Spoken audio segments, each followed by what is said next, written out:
우리 논산성결교회 성도님들 이렇게 뵙게 되어서 매우 기쁘게 생각을 합니다. 이제 우리 김 목사님도 은퇴가 멀지 않았는데 저도 학교에서 떠날 날이 멀지 않았습니다. 제가 우리 논산성결교회에 여러 번 와서 우리 성결교회가 어떻게 시작되었는가 여기에 대해서 말씀을 드렸습니다. 제가 요 근래에는 조금 범위를 넓혀가지고 우리 한국이 어떻게 시작되었고 우리 거기에서 우리 기독교가 어떤 역할을 했는가 이런 문제에 대해서 제가 연구를 하고 있습니다.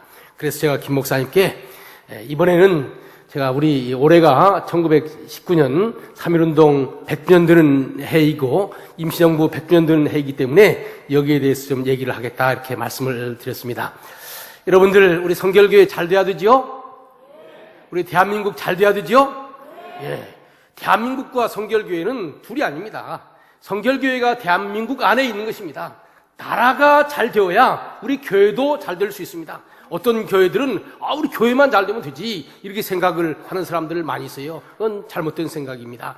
여러분들 아시아에서 최초로 기독교 문명을 가장 열심히 봐드린 나라가 어딘 줄 압니까?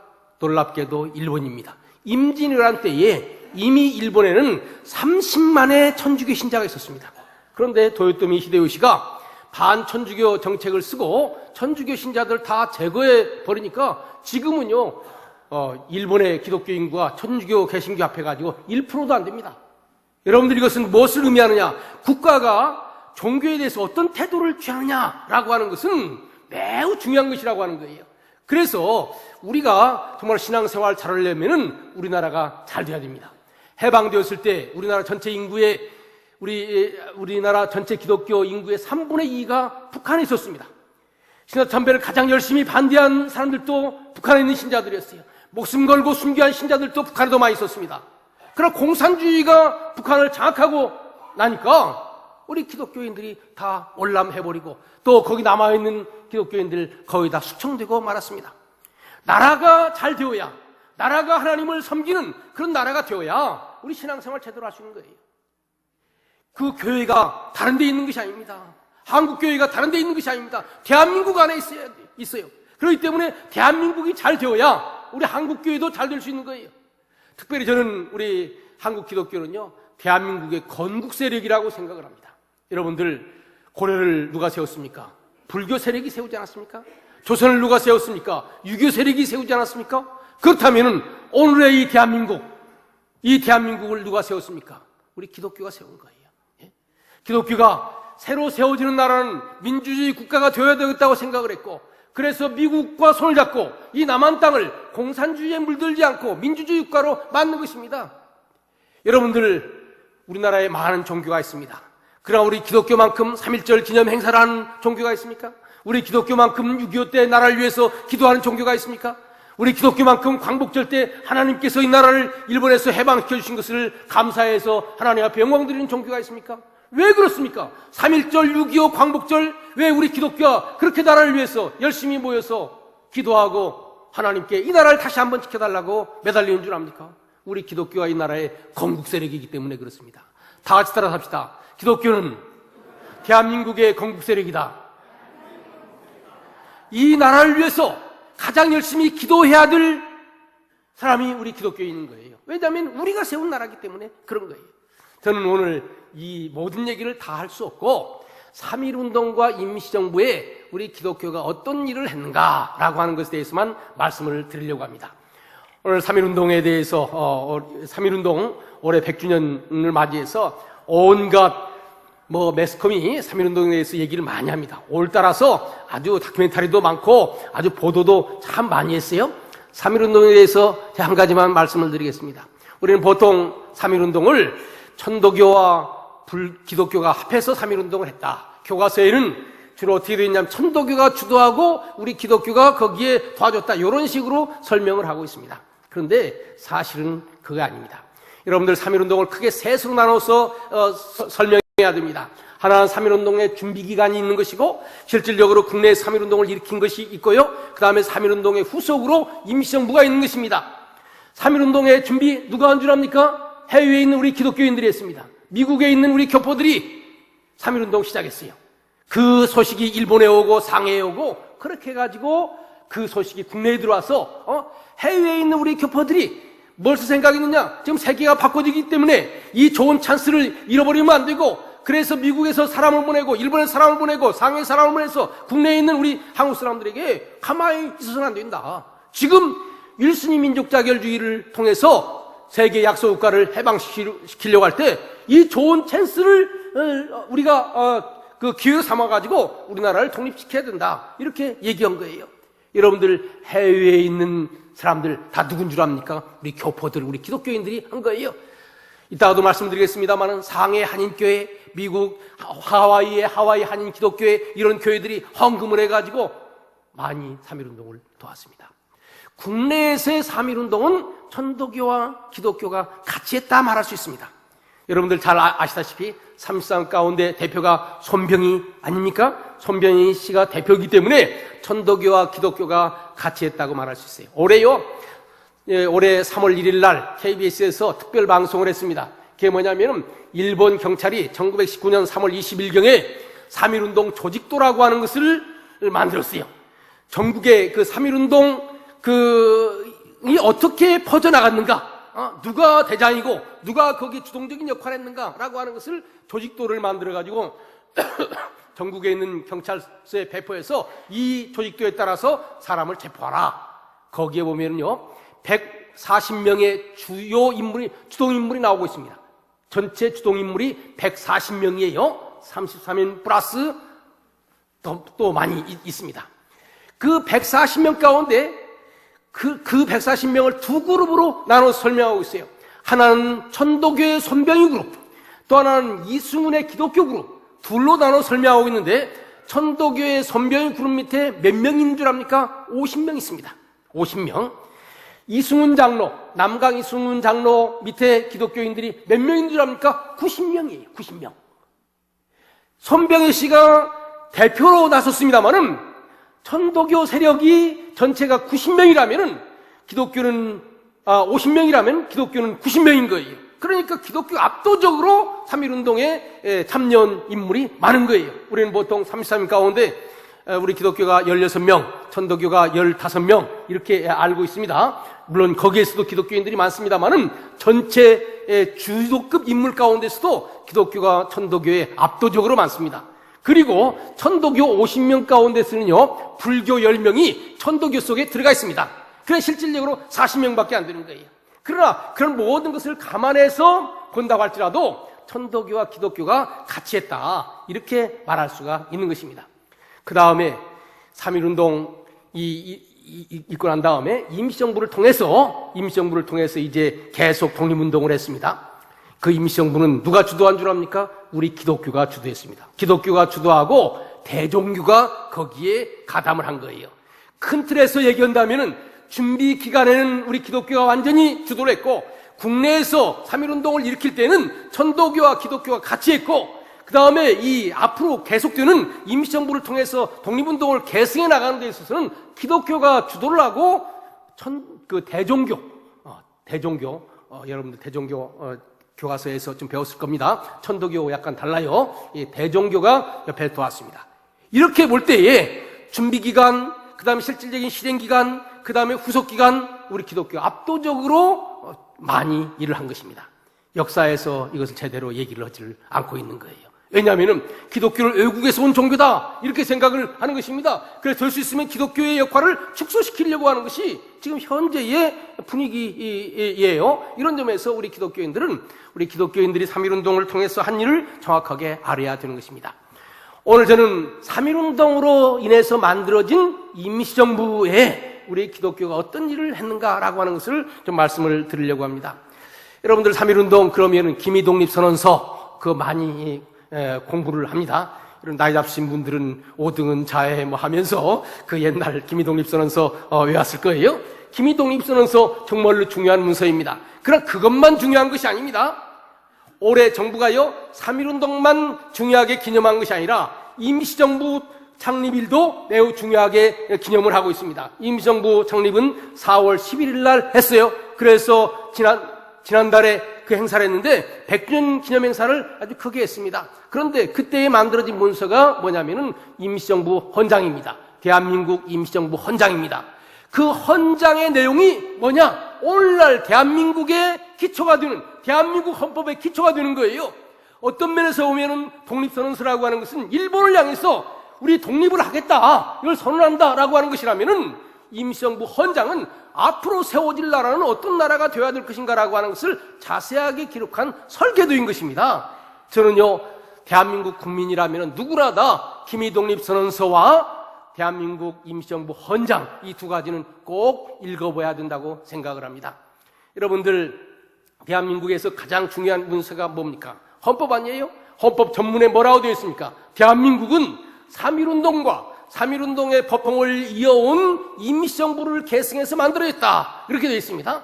그러니까 대한민국을 알으려면 첫 번째로 3.1운동을 알아야 되고요, 두 번째는 임시정부를 알아야 되고요, 그래야 대한민국을 아는 거예요. 이것은 대한민국 사람이라면 누구나 다 분명하게 기억을 해야 될 내용이 되는 것입니다. 여러분들, 3.1운동의 가장 큰 역사적인 의의가 뭔 줄 압니까?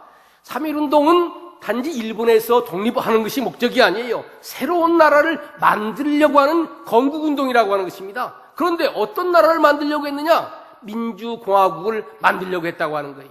이건 매우 중요한 것입니다. 얼마큼 중요한 것이냐? 여러분들, 우리나라에 수많은 나라가 있었습니다. 삼국시대에 고구려, 백제, 신라 세 나라가 있었죠. 그 다음에 고려가 있었죠. 그 다음에 조선이 있었습니다. 이런 나라들은 다 누가 주도하는 나라인 줄 압니까? 왕이 주도하는 나라예요. 이것을 어려운 말로 전제국가라고 그럽니다. 전제국가. 왕이 마음대로 할 수 있다. 그런데 3.1운동으로 인해서 만들어진 나라는 왕이 마음대로 그렇게 다스리는 나라가 아니라 국민 한 사람 한 사람이 주인이 되는 민주국가인 것입니다. 여러분들, 전제라고 하는 것은 군주, 임금이 주인이 되는 나라의 군주국가예요. 그런데 지금은 민주국가인 것입니다. 백성 한 사람 한 사람이 주인이 되는 민주국가인 거예요. 이런 나라가 언제 시작됐느냐? 1919년 3월 1일 독립만세를 부르는 그때 씨가 심겨지고 그것을 구체화한 것이 바로 한 달 뒤인 4월 11일, 1919년 4월 11일 임시정부 임시헌장에 나와 있는 것입니다. 여러분들, 우리 대한민국은 한반도에 있는 수많은 나라 가운데 하나가 아닙니다. 그 전의 나라와는 완전히 다른 나라인 거예요. 그 전에는 군주국가, 임금이 주인이 되는 군주국가였는데 이제는 백성 한 사람 한 사람이 주인이 되는 민주국가를 만든다고 하는 것입니다. 이것은 매우 중요한 거예요. 여러분들, 민주국가의 백성이기 때문에 여러분 한 사람 한 사람 주인인 거예요. 옛날 군주국가에는요, 여러분들은 주인이 아닙니다. 임금님이 주인이고 여러분은 다 종인 거예요.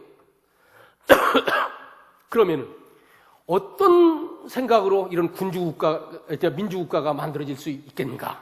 이게 매우 중요한 것이죠. 어떻게 해서 민주주의 국가가 만들어질 수 있겠는가?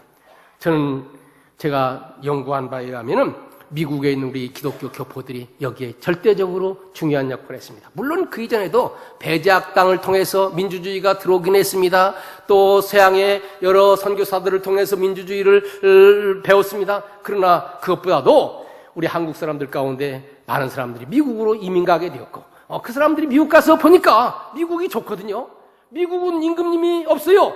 백성이 다 주인입니다. 그러니까 앞으로 우리나라도 그런 나라가 되었으면 좋겠다. 여러분들, 1910년이 무슨 해입니까? 한일 병합이 된 해 아니에요? 우리나라가 이제 일본에게 망해서 나라가 없어진 그런 해 아닙니까? 그런데 1910년 8월 나라가 없어졌을 때 바로 미국에 있는 교포들은 뭐라고 얘기했느냐? 우리 이제 망한 나라, 없어진 나라 생각하지 말자. 새로운 나라를 만들자. 새로운 나라는 백성 한 사람 한 사람이 주인이 되는 민주공화국이 되어야 된다. 더 이상 황제가 주인이 되는 전제국가 생각하지 말고 국민 한 사람 한 사람이 주인이 되는 민주국가 만들자. 미국에 있는 교포들이 그런 주장을 했어요. 미국에 있는 교포들이 대한인국민회라고 하는 것을 만들었습니다. 대한인국민회의 제일 첫 번째 주장이 새로 세워지는 나라는, 우리 한반도에 새로 세워지는 나라는 민주국가가 되어야 한다. 왜 그럴까요? 그 사람들은 미국에 와서 민주주의를 봤어요. 그리고 자기의 고향, 정말로 아시아의 귀퉁이에 있는 불쌍한 나라지만 이 나라도 민주주의를 받아들여서 사람 대접받는 그런 나라가 되었으면 좋겠다. 자기 고향이 그런 나라가 되었으면 좋겠다. 그렇게 해서 대한민국민을 만들어가지고 그런 노력을 한 것입니다. 여러분들, 우리나라가 망했을 때 많은 사람들이 독립운동을 했습니다. 독립운동을 하던 사람들이 대개 러시아에 가서 독립운동을 하든지 아니면 중국 가서 독립운동을 하든지 둘 중에 하나였습니다. 러시아에 가서 독립운동을 하는 사람들은 어떤 생각을 가지고 독립운동을 한 줄 압니까? 그 당시에 러시아는 일본과 전쟁을 했습니다. 1905년에 러일전쟁이 났다고요. 그래서 러시아가 일본에게 졌다고요. 그러니까 러시아 마음속에는 언젠가 일본과 싸워서 일본을 이겨야 되겠다 이런 생각을 한 거예요. 그래서 우리 독립군들은 무슨 생각을 했냐면은 러시아가 언젠가는 일본과 싸울 터인데 그때 우리가 러시아와 같이 일본과 싸워서 일본을 이기게 되면 우리 독립을 얻을 수 있지 않겠는가. 그런데 그런 날이 오지 않았어요. 러시아와 일본이 전쟁을 한 것이 아니라 러시아와 일본이 같은 편이 되고 말았어요. 국제정치라는 것은 참 묘합니다. 복잡해서 자세하게 설명을 하진 않겠습니다만은 그래서 싸울 줄 알았던 나라들이 싸우지 않냐고 같은 나라가 되어버리고 만 거예요. 그러니까 러시아에 가서 독립운동을 하려고 하는 사람이 어떻게 되겠습니까? 독립운동을 할 수 없죠. 그래서 그 다음에 선택한 나라가 어디냐면 중국이에요. 중국 가서 독립운동을 하면 좋겠다. 그 당시에 일본이 중국을 침략을 하려고 했습니다. 산동만도를 차지하려고 했습니다. 그러니까 우리 한국 사람들 생각에 무슨 생각이냐면 이제 중국과 일본이 언젠가는 전쟁을 하겠다. 중국 편에 붙어서 중국이 일본과 싸울 때 우리가 중국과 더불어서 일본과 싸우면서 만일 중국이 이기면은 우리도 독립을 얻을 수 있지 않겠는가. 그런데요, 중국과 일본이 싸움을 하지 않는 거예요. 오히려 같은 편이 되어버리고 마는 거예요. 그러니까 중국에서 독립운동을 하려고 하는 사람들이 그 독립운동을 제대로 할 수가 없는 것 아닙니까? 그런데 중국에서의 독립운동, 그 다음에 러시아에서 독립운동에 한계가 있습니다. 그것이 뭔지 아세요? 러시아나 중국에서 본 것이 뭐냐? 황제가 다스리는 나라밖에 안 봤어요. 그렇기 때문에 그 사람들이 만일에 독립운동을 해서 이겼다고 할지라도 우리 우리나라는 황제가 지배하는 대한제국, 옛날 고종이 황제였던 그 나라를 다시 복권하는 것이지 대한민국, 민주주의 국가는 안 되는 거예요. 여기에서 제가 왜 제일 처음에 미국에 있는 교포들이 중요하다라고 하는 것을 얘기했는가라고 하는 그 이유를 알 수 있게 되는 것입니다. 러시아에 사는 사람들은 러시아의 황제를 받습니다. 중국에서 사는 사람들은 중국의 황제를 받습니다. 그렇기 때문에 새로 세워지는 나라는 황제가 주인 노릇하는 그런 나라가 될 것이다 이렇게 생각을 한 거예요. 그런데 미국에 있는 우리 교포들은 그런 황제를 본 것이 아니라 국민이 주인이 되고 국민이 선출한 대통령이 지배하는 그런 나라를 본 거예요. 그래서 그런 나라가 됐으면 좋겠다 이런 생각을 한 거예요. 그러나 이 생각만 가지고 되는 것이 아니잖아요. 중요한 변화가 생겼습니다. 그것이 뭔지 아세요? 제1차 세계대전이 끝난 거예요. 1914년부터 세계가 전쟁을 했습니다. 소위 동맹국과 연합군이 전쟁을 했어요. 동맹국의 대장은 독일이고 연합국의 대장은 영국입니다. 그런데 독일이 신무기를 가지고 영국을 공격을 했어요. 제일 첫 번에는 독일이 아주 막강하게 전쟁에서 승리를 했습니다. 영국이 너무 힘들으니까 미국 보고 도와달라고 그랬어요. 제일 첫 번에는 미국이 전쟁에 개입을 하지 않았습니다. 그런데 가만히 보니까 영국이 독일한테 지거든요. 독일은요, 신형 탱크를 가지고 있습니다. 그 다음에 잠수함을 가지고 있습니다. 그러면 탱크로 육지를 정복하고 잠수함으로 바다를 정복하는 거예요. 탱크로 프랑스를 점령하고 잠수함으로 영국의 배를 뜨지 못하도록 막아버리는 거예요. 그러니까 이제 완전히 독일이 세계를 지배하게 되는 거예요. 미국이 가만히 보니까 안 되겠는 거예요. 왜냐하면 영국이 어떤 나라입니까? 미국의 고향 아니에요? 영국이 독일 손에 넘어가게 되면 유럽 전체가 독일 손에 넘어가게 되는 것이고, 그러면 세계의 패권을 독일이 갖게 되는 것이고, 그러면은 독일의 그런 전제 정치가 온 세계를 지배하게 된다. 그런 것을 그냥 두고 보면 안 된다. 그래서 1917년 5월 달에 미국 대통령 우드로 윌슨이 전쟁에 참여하게 됐습니다. 전쟁에 참여했어요. 그리고 이제 한 가지 중요한 선언을 했습니다. 왜 미국이 제1차 세계대전에 참여하느냐? 그것은 앞으로 다시 전쟁이 없는 세계를 위해서 전쟁에 참여한다. 전쟁을 끝내기 위한 전쟁을 한다. 이런 표어를 내걸고 전쟁에 참여했습니다. 그러면은 왜 전쟁이 생깁니까? 강대국의 약소국을 강제로 병합을 해서 식민지로 만들어버리기 때문에 전쟁이 생긴다는 거예요.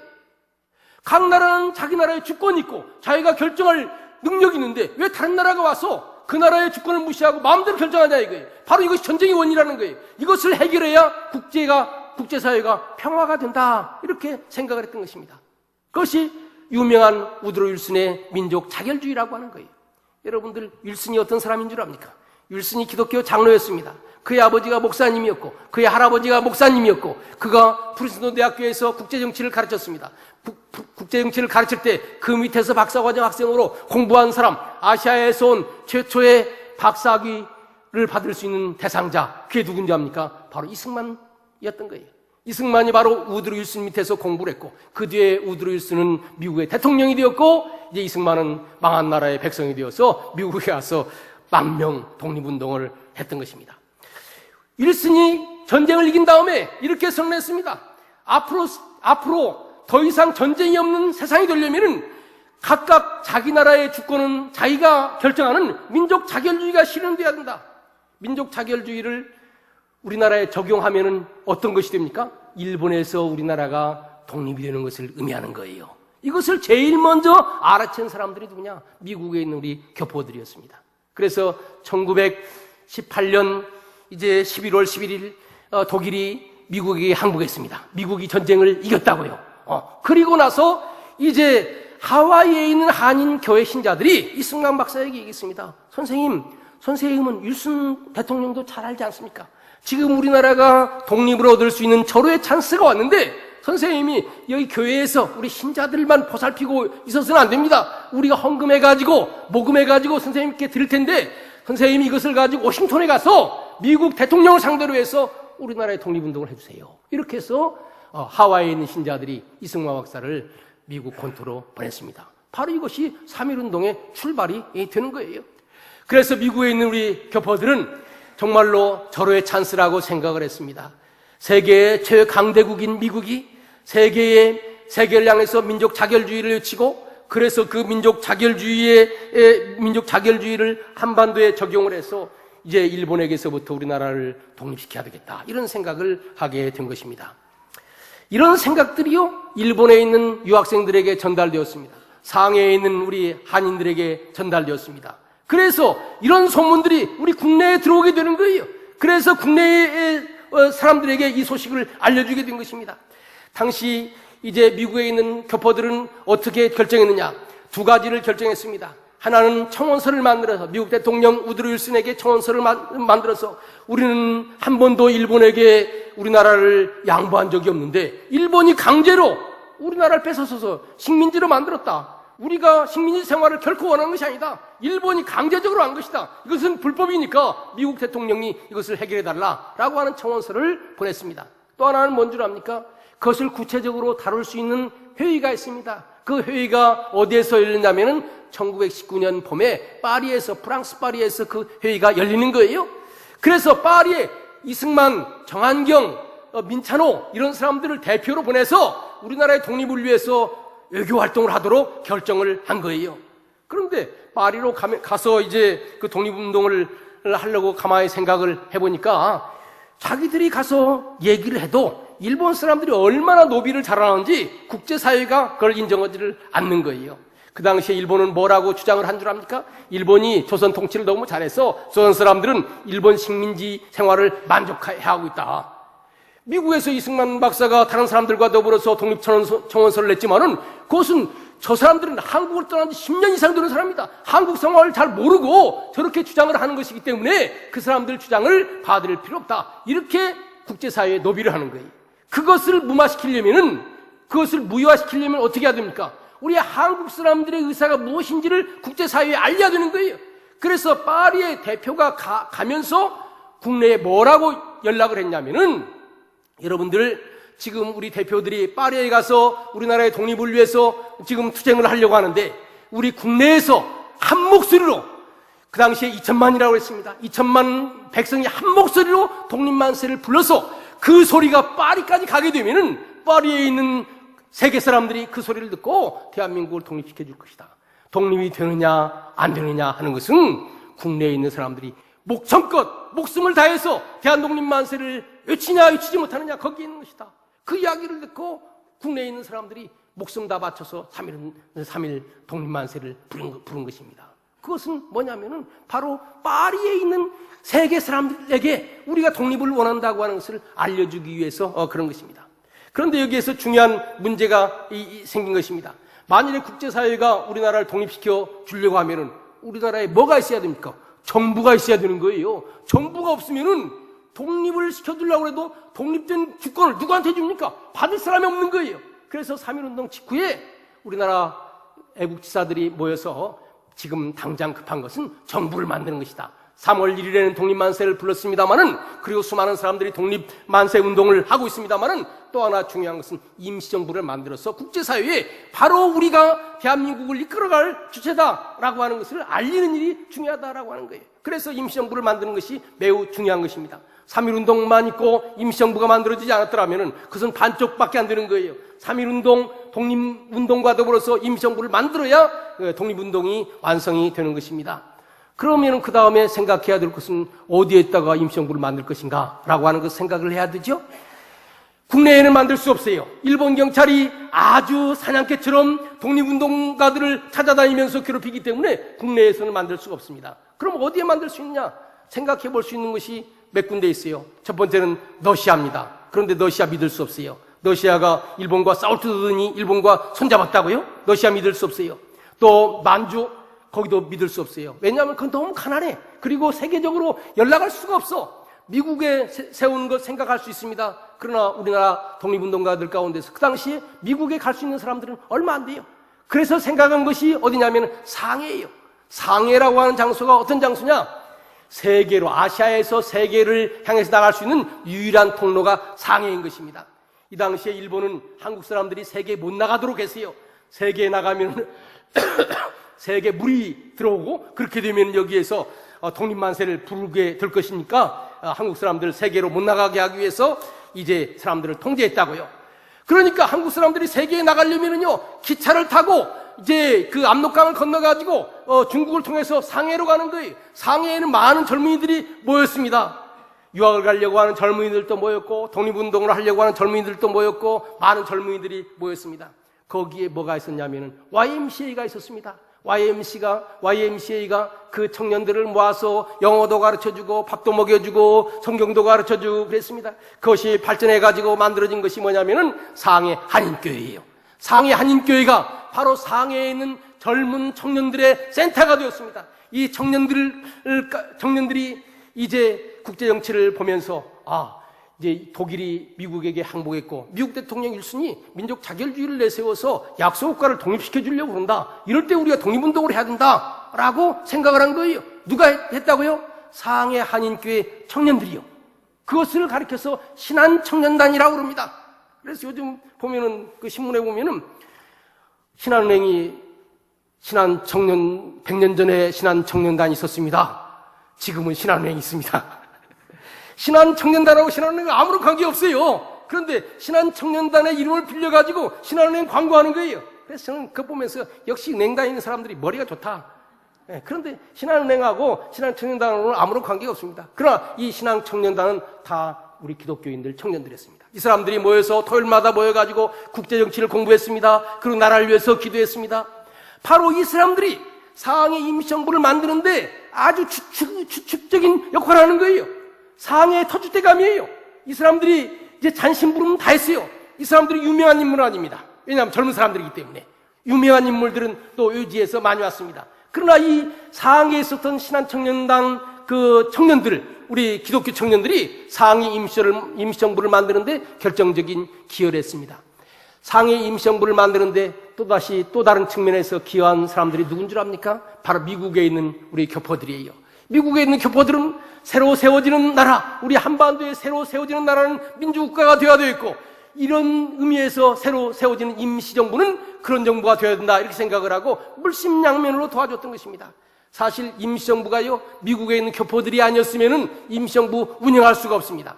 그 당시에 국내에서 모금이라고 하는 게 잘 안 됐어요. 일본이 국내에서 돈 나가는 것을 결단코 막았습니다. 일본 경찰이 하는 것은 뭐냐면은 독립군 그 자금이 국내에서 빠져나가는 것을 막으려고 노력을 한 거예요.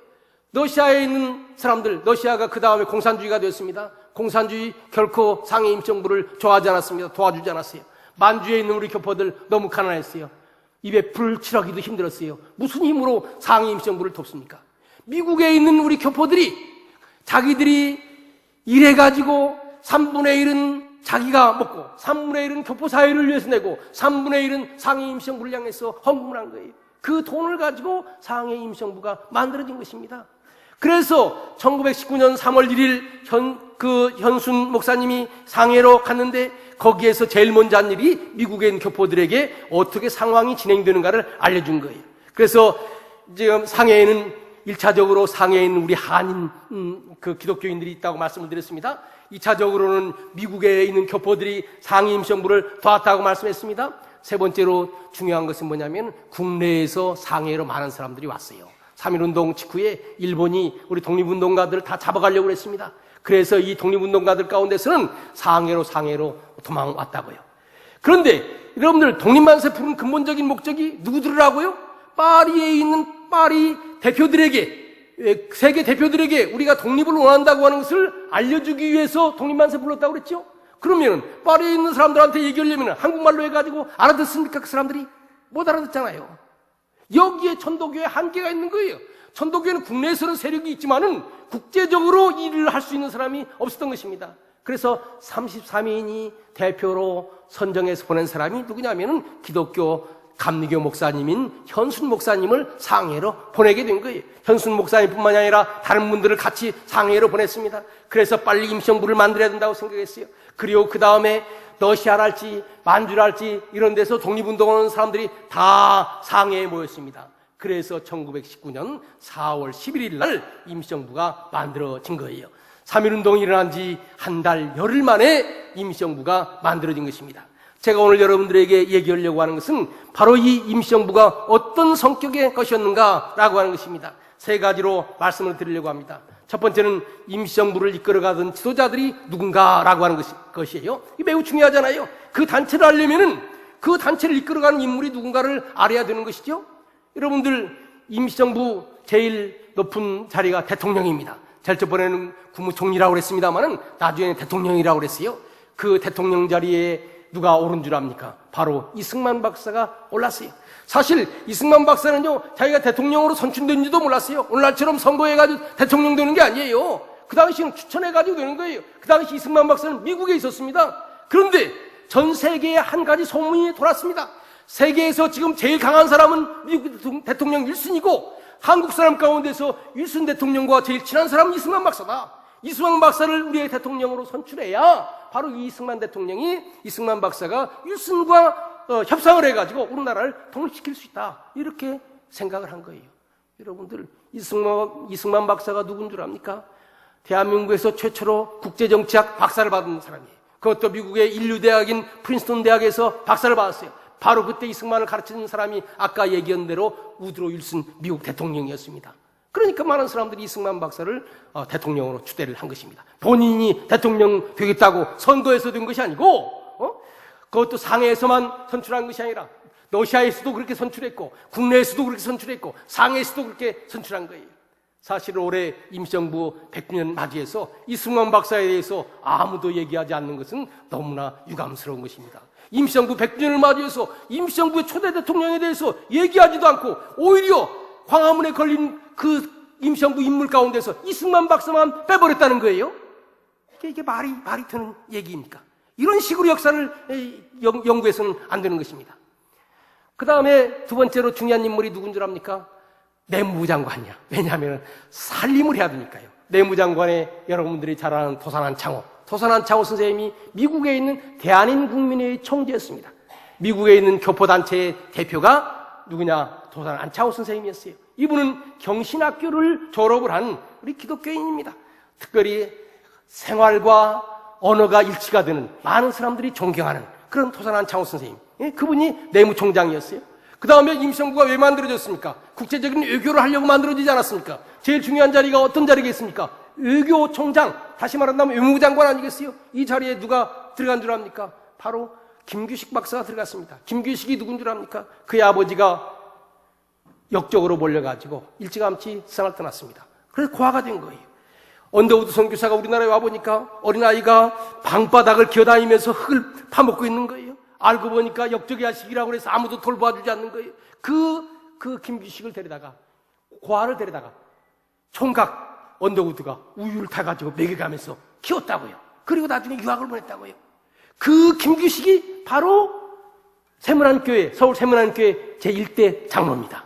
그분이 외무총장 된 거예요. 여러분들, 임시정부의 초대 대통령도 기독교인, 초대 내무장관도 기독교인, 외무장관도 기독교인, 기독교인들이 임시정부를 이끌어가는 거예요. 그러면은 임시정부의 정신은 어떤 정신인가?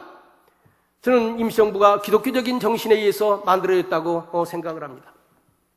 임시정부의 그 문서 가운데 아까 말씀드린 것처럼 임시정부 헌장이 있다고 했습니다. 임시정부 헌장에 보면은 제일 먼저 그 전문이 나옵니다. 우리나라 대한민국 헌법도 전문이라고 하는 것이 있어요. 전문에 이렇게 되어 있습니다. 대한민국은 신인일치로 이루어져서 만들어진 나라다. 신인일치라는 말이 무슨 말입니까? 하나님과 인간이 뜻이 하나가 되어서 만들어진 나라라고 하는 거예요.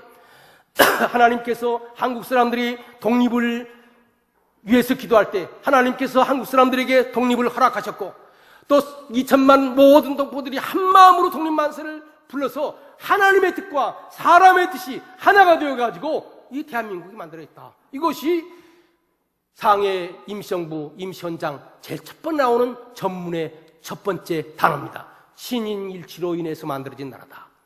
임시정부에는요, 헌장이 10개조로 되어 있습니다. 제7조가 무엇인 줄 압니까? 대한민국은 신의 의사로 하나님의 뜻으로 세워진 나라로서 인류의 문화와 평화를 위하여 기여해야 된다. 이렇게 되어 있습니다. 다시 따라서 합시다. 대한민국은 하나님의 뜻으로 세워진 나라로 인류의 복지와 세계 평화를 위하여 노력해야 된다. 저는 그 내용을 보면서 꿈도 크다. 일본에게서부터 아직 개방도 안 된, 독립도 안 된 나라가 인류 평화와 세계 복지를 염려를 하는 거예요. 그런데 바로 그 앞부분에 뭐라고 되어 있습니까? 대한민국은 하나님의 뜻으로 세워진 나라다. 이렇게 되어 있는 거예요. 여러분들, 목사님이 우리나라는 하나님의 뜻으로 세워진 나라다. 이렇게 얘기할 때, 그건 당연히 그러겠지. 이렇게 생각을 합니다. 그런데 제가 지금 얘기하는 그 대한민국 임시정부 헌장은요, 교회 문서가 아닙니다. 이것은 임시정부 의정원, 오늘날식으로 말하자면 의회가, 국회가 모여가지고 10가지 중요한 대한민국이 어떻게 만들어져야 되느냐라고 하는 10가지 기본적인 골격을 얘기하는데, 10가지 가운데 7번째가 대한민국은 하나님의 뜻으로 세워진 나라다. 이렇게 만든 거예요. 그러니까 그 당시에 3.1운동은 온 국민이 독립만세를 부른 것입니다. 그 국민의 뜻을 모아가지고 만든 것이 임시정부 헌장인데, 임시정부 헌장이 대한민국은 하나님의 뜻으로 세워진 나라다. 이렇게 설명을 하는 거예요. 이거 대단한 것입니다. 대단한 거예요. 네, 대단한 거예요. 여러분들, 우리 대한민국은 그냥 만들어진 나라가 아닙니다. 여러분들, 미국에 있는 교포들이 앞으로 우리나라가 새로 세워지면 그 나라는 기독교적인 정신에 의해서 만들어져야 된다. 1919년 3월 말에 이승만 박사가 미국에서 AP통신 기자에게 인터뷰를 했습니다. 당신이 지금 여러 나라에서, 여러 지역에서 지금 나라의 대표자로 추대받고 있는데 앞으로 이 나라를 어떻게 이끌고 나가기를 원하냐. 그때 이승만 박사가 2가지를 얘기했습니다. 첫 번째로 우리 대한민국은 아시아에서 첫 번째로 세워지는 기독교 국가가 되어야 된다. 두 번째, 우리 대한민국은 아시아에서 첫 번째로 만들어지는 민주국가가 되어야 한다. 기독교적인 민주국가. 이것이 미국에 있는 우리 교포들이 원했던 것입니다. 다 같이 따라서 합시다. 기독교적인 민주국가. 기독교적인 민주국가. 네. 바로 그 정신을 이어받아가지고 임시정부 헌장이 그렇게 만들어지는 거예요. 그래서 4월 7일자 미국에 있는 이승만 박사가 상해로 전보를 쳤습니다. 당신네들이 지금 상해에서 헌법을 만들려고 하는데 헌법에 분명하게 이런 내용을 포함시켜라. 그래가지고 상해에서 상의를 해서 그렇게 만들게 된 것입니다. 그 다음에 임시정부 헌장 제일 마지막에는 선포문이라고 하는 것이 있습니다. 선포문은 이렇게 되어 있습니다. 대한민국은 앞으로 이루어질 하나님의 나라의 기초가 되느니라. 앞으로 하나님께서는 이 세상을 하나님 나라로 만들기를 원하는데 이 대한민국이 그 기초가 되는 나라가 되어야 된다는 거예요. 우리나라가 먼저 복음화가 돼가지고 이 나라가 점점 하나님 뜻에 맞는 나라가 돼가지고 온 세계를 하나님 나라로 만드는 그런 일을 감당해야 된다. 저는요, 그걸 보고 놀랐어요. 저는 제가 올해 그 임시정부, 작년부터 임시정부 헌장을 자세하게 연구를 했습니다. 하나님이라고 하는 이름이, 신이라고 하는 이름이 3번이나 나오는 것을 보고 깜짝 놀랐어요. 대한민국은 하나님과 인간이 하나가 되어서 만든 나라고, 대한민국은 하나님 뜻의, 하나님의 의사로 세워진 나라고, 대한민국은 앞으로 이루어질 하나님 나라의 기초가 되는 나라다. 교회 문서, 교회 총회 문서가 아니라 국회가 임시의정원이 공식적으로 만든 문서에 그렇게 나오고 있다고 하는 거예요. 그래서 제가 두 번째로 말씀을 드리려고 하는 것은 바로 대한민국은 기독교적인 정신에 의해서 만들어진 나라다. 그게 임시정부의 헌장에 이렇게 되어 있다. 마지막으로 대한민국의 제도는 어떤 제도냐? 사실 여러분들 한 나라를 만들려고 할 때 어떤 나라를 모방하려고 하는가라고 하는 것이 매우 중요한 것입니다. 공산주의자들은 소련을 모방하려고 그랬어요. 러시아에 사는 공산 국가에 사는 우리 한국 사람들은 앞으로 세워지는 나라는 공산주의를 따라서 만들어야 된다 이렇게 생각을 했습니다. 그런데 미국에 있는 우리 교포들은 앞으로 세워질 나라는 민주주의 국가를 만들어야 된다 이렇게 생각을 한 거예요. 그런데 임시정부 헌법을 누가 만들었느냐? 조수왕이라는 분이 기초를 했다고 알려지고 있습니다. 조수왕 유명한 분입니다. 나이 잡신 분들은 알고 계실 거예요. 그분이 쓴 임시정부 헌장 초안에 보면은 이렇게 되어 있습니다. 대한민국은 북미 합중국, 미국을 얘기하는 것이죠. 북미 합중국의 정부 형태를 따라서 민주공화제로 한다 이렇게 되어 있습니다. 그러니까 우리나라 헌법이 모방한 것은 미국 헌법을 모방한 거예요. 왜 그렇습니까? 당시 윌슨이 세계를 지배하고 있습니다. 그래서 윌슨은 세계를 민주주의 세계로 만들려고 하는 거예요. 그 윌슨에게 우리나라 독립을 지금 요청하고 있는 것입니다. 그러려면 미국식 제도를 받아들여야 된다 이렇게 생각을 한 거예요. 그리고 미국식 제도가 옛날 과거의 봉건 질서보다 훨씬 낫고 그 당시에 막 등장하려고 하는 소련의 공산주의 질서보다 낫다 이렇게 생각을 했던 거예요. 그래서 그 헌법의 제1조에 대한민국은 민주공화국이다 라고 얘기한 거예요. 그것은 자유민주주의 체제를 받아들인다고 하는 것을 의미하는 것입니다. 그 헌법 내용을 세 가지만 얘기하려고 합니다. 첫 번째, 국민은 모든 대한민국의 주권은 모든 사람들에게 있다고 하는 것입니다. 남녀, 빈부, 귀천, 만문하고 모든 사람에게 있다. 이것은요 조선왕조와 다른 것입니다. 조선왕조의 백성은 양반반 백성이었습니다. 천민 백성이 아니에요. 그 다음에 공산주의는요 진짜 백성은 누구냐? 노동자와 농민만 백성인 거예요. 그것을 가리켜서 인민이라고 그럽니다. 그래서 인민공화국이라고 말하는 거 아니에요. 그런데 임시정부는 새로 세워질 나라는 남자 여자 구분 말고 빈부, 가난한 사람도 참여할 수 있고 부자도 참여할 수 있고 귀천, 귀한 사람도 참여할 수 있고 천한 사람도 참여할 수 있고 모든 사람이 참여하는 그런 나라가 되어야 되겠다고 하는 거예요. 그러니까 과거의 조선왕조도 아니지만은 노동자와 농민이 주인이 되는 그런 공산주의 국가도 아닌 거예요. 모든 사람들이 주권을 가지고 있는 그런 나라를 만들려고 했다고 하는 것입니다. 두 번째, 대한민국은 삼권 분립이 이루어진 나라라고 하는 것입니다. 여러분들 미국 사람들은요 뭘 제일 염려했느냐? 국가 권력이 하나가 돼가지고 독재하는 것을 제일 염려했어요. 그래서 권력을 나눠놨습니다. 그래서 법을 만드는 부서 따로, 법을 집행하는 부서 따로, 그걸 재판하는 부서 따로. 그래서 입법부, 행정부, 사법부 이렇게 나누는 거예요. 그런데요 1919년 임시정부가 만들어졌을 때 우리 대한민국도 그런 나라가 돼야 된다. 왜냐하면 옛날 왕이 모든 것을 좌지우지하던 그런 나라 봤어요? 공산주의는요 인민위원회가 입법, 사법, 행정을 다 가지고 있습니다. 안 된다는 거예요. 여러분들 민주주의가 제대로 되기 위해서는요 삼권 분립만 제대로 되면은요 어떤 정부 독재하지 못해요. 우리 논산 성결교회 신자들은요 좋은 신자이면서 동시에 좋은 대한민국 국민이 되어야 되는 것입니다. 대한민국 국민이 되려면은 대한민국 어떤 나라인가를 알아야 되는 거예요. 한 권력이 입법부도 장악하고 행정부도 장악하고 사법부도 장악하고 그렇게 되면 독재가 돼가지고 자기들 마음대로 나라를 이끌어가는 거예요. 그것을 견제하는 것이 민주주의 원리인 것입니다. 1919년 임시정부가 만들어졌을 때 그렇게 만들었어요. 그 다음에 마지막으로 대한민국은 개개인의 권리를 보장하는 나라라고 하는 거예요. 기본권을 보장하는 거라고 하는 거예요. 그 제일 첫 번에 뭔 줄 압니까? 신앙의 자유예요. 여러분들요 고종 황제가 한 번도 신앙의 자유를 공식적으로 허락한 적이 없습니다. 일본이 신앙의 자유를 공식적으로 허락한 적이 없습니다. 임시정부 헌법에 처음으로 국민은 누구나 자기가 원하는 대로 믿을 수 있는 신앙의 자유가 있다고 하는 것을 헌법에 넣은 거예요. 종교의 자유가 제일 먼저 언급되고 있습니다. 그 다음에 제일 마지막에 언급되어 있는 것이 뭔 줄 압니까? 소유의 자유예요. 개인이 자기 노력해서 얻은 소유, 국가가 강제로 마음대로 뺏어갈 수 없다. 이건 자본주의를 얘기하는 것입니다. 그래서 저는 대한민국 헌법은 크게 세 가지라고 생각을 합니다. 첫 번째는 모든 국민에게 주권이 있고, 그 다음에 권력은 입법, 사법, 행정으로 분리되어야 되는 것이고, 그 다음에 국민의 기본권은 어떠한 이유로 인해서도 국가도 간섭할 수 없다. 이것이 바로 대한민국의 그 임시정부의 근본적인 정신입니다. 이것을 개성한 것이 1948년 대한민국 헌법인 거예요. 1948년 대한민국은 어느 날 갑자기 만들어진 것이 아니라 1919년에 뿌린 씨가 1948년에 열매를 맺은 거예요. 여러분들 오해하지 말기를 바랍니다. 1948년 결코 무시하는 것이 아닙니다. 1919년에 임신했다면 1948년은 출산한 거예요. 1948년 매우 중요한 것입니다. 그런데 1919년이 없었더라면 1948년이 나오지를 못하는 거예요. 이런 점에서 1919년 3.1운동도 중요하고 1948년 대한민국 헌법이 제대로 만들어진 그날도 중요한 것입니다.